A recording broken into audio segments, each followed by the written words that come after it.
Formula One has made a quantum leap forward in safeguarding its future, with the sport agreeing to a new cost cap figure of $145 million starting from 2021. The dramatic $30 million cap reduction comes as a result of the crushing financial blow dealt during the COVID-19 crisis, with the figure the minimum that Ferrari would agree to, and a downward glide path expected in years to come. I think with the situation we have now, economic sustainability is the priority, and I think that counts as much for the big teams as it does for the small teams, said F1 Managing Director of Motorsports Ross Brawn. F1 may be on hiatus, but the action has continued online, with the sport going to Brazil instead of Zandvoort, given the 2019 platform. And while there was a range of cameos, including 2003 World Rally champion Petter Solberg, Red Bull's Alex Albon won from 5th on the grid, ending Ferrari driver Charles Leclerc's hot streak after a race-long duel. While over in the USA, at the Indianapolis Motor Speedway, McLaren's Lando Norris capped off his virtual IndyCar assault with his first oval experience in the series' final iRacing Challenge. But it was 70 laps of carnage and controversy, with Australian Supercars driver Scott McLaughlin taking the win after Santino Ferrucci crashed into Oliver Askew on the run to the line. The auto brakes, they crash across the line. Scott McLaughlin's gonna win. McLaughlin wins. McLaughlin's second win in the series, his first from pole though, was a surprise, with Norris's victory chances ruined 2 laps from home when Penske racer Simon Pagenaud deliberately crashed into him. The reigning Indy 500 winner made his intentions to take Norris out of the race known over team radio after the Brit forced him into a collision with another driver that destroyed his race. Last weekend should have seen F1 return to the Netherlands for the first time since 1985. But while the event is postponed for now, Red Bull kept Dutch spirits high, releasing footage from its January road trip, in which national hero Max Verstappen and Alex Albon took the team's championship-winning RB7s and RB8s on a rapid tour, beginning at the docks in Rotterdam, one of the world's busiest ports, before heading down narrow country roads past iconic windmills and through flower-filled greenhouses.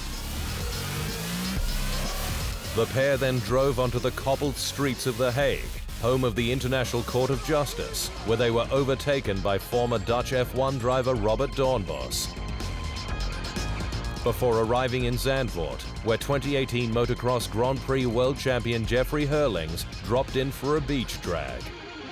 Verstappen and Albon then finished it off with a blast on the track, the Dutchman looking forward to his racing return. I think that's what we all want. And of course, you know, to have a home Grand Prix. And we were all, I think, looking very much forward to that to happen. Hopefully later in the year or whenever it's possible to race again, we are all very excited to get it started. Staying in Zandvoort, and while the cars are yet to race even virtually on the revamped track, F1 2020 game developer Codemasters has provided a sneak peek of what's to come, releasing the official event graphics and an onboard lap of the circuit, piloted by Red Bull star Max Verstappen, the Dutchman flying through its banked curves and challenging undulations. The game, which is set for global release on July 10, is the 12th edition in the franchise, and will for the first time include a team management feature, enabling fans to run an 11th outfit on the grid with lots of options, says Codemasters F1 game director Lee Mather, who spoke exclusively to the Inside Line. You'll pick the livery, you'll set the colors, you'll set a logo, you'll pick your engine supplier, we obviously being one of the 4 engine suppliers in the sport. You'll then move on to pick a sponsor. In fact, you pick the sponsor first because they obviously set the budget you've got for the engine supplier.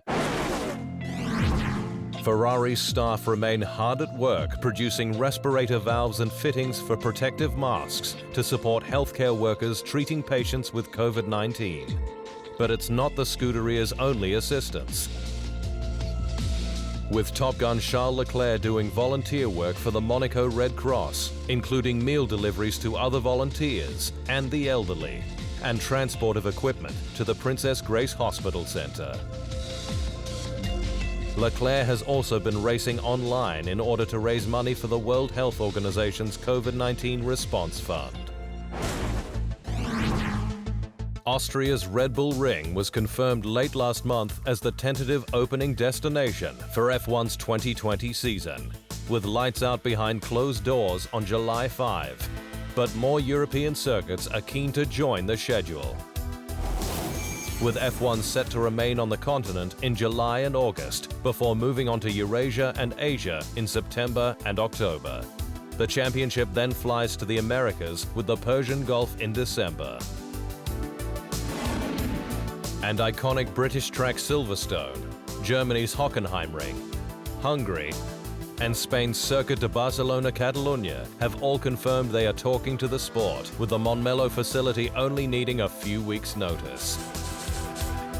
We can manage that easily because we have 320 days per year of activity at the track, so our machine is ready when the lights go out, said circuit manager Joanne Fonseri.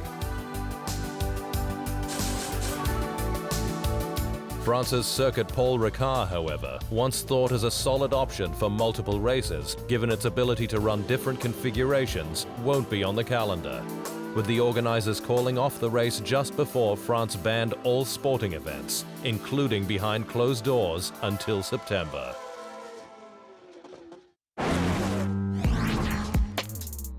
F1's season reboot in Austria will become a test case for motorsport, with governing body the FIA set to share its learnings from the race weekend with member clubs to reignite grassroots racing.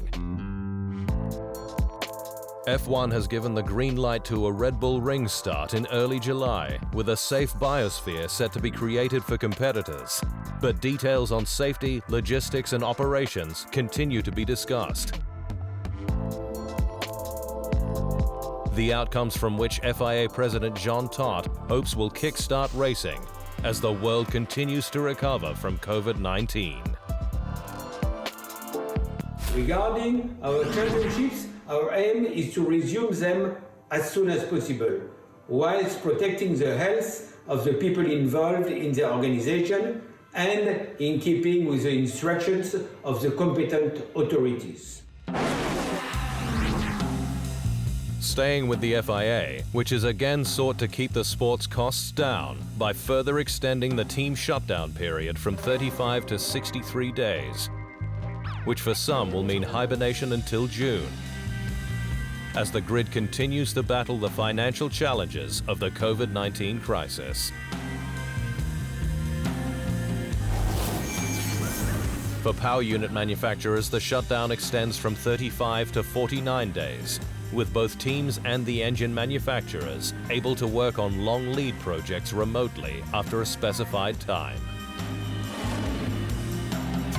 And McLaren team boss Andreas Seidel underlined the importance of the measures in benefiting a squad's bottom line. Maximum saving for an organization like us is obviously happening when we are simply not going to work, because it ensures that we don't, let's say, even use power, if you want to put it in simple words.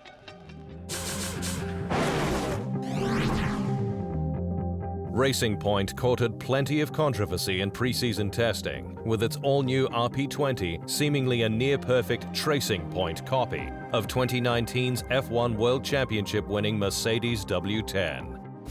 The Racing Point is a Mercedes clone, although they've got a lot of documentation to back up how they created that in a legal way within the regulations. But Racing Point's technical director Andrew Green has again sought to head off any future protests, stating the FIA considers it legal, having not only visited its factory, but checked its data against the Mercedes. I think what they're actually shouting and screaming about is the fact that they've missed a trick, he said. Max Verstappen's experience racing in the Australian Supercars E-Series may have been fleeting as a wildcard entry, but his influence is still being felt, with a cheeky hack he used now banned. Verstappen, who was runner-up 3 times from 4 races held across Silverstone and the Circuit de Barcelona-Catalunya, manually managed his speed in the pit lane rather than using the limiter, handing him a slight speed advantage, enabling him during one of his pit stops to jump Red Bull stablemate Shane van Gisbergen and pull 2 seconds on rival Scott McLaughlin. The practice has since been banned, with use of the pit lane speed limiter mandatory from the next race in Belgium.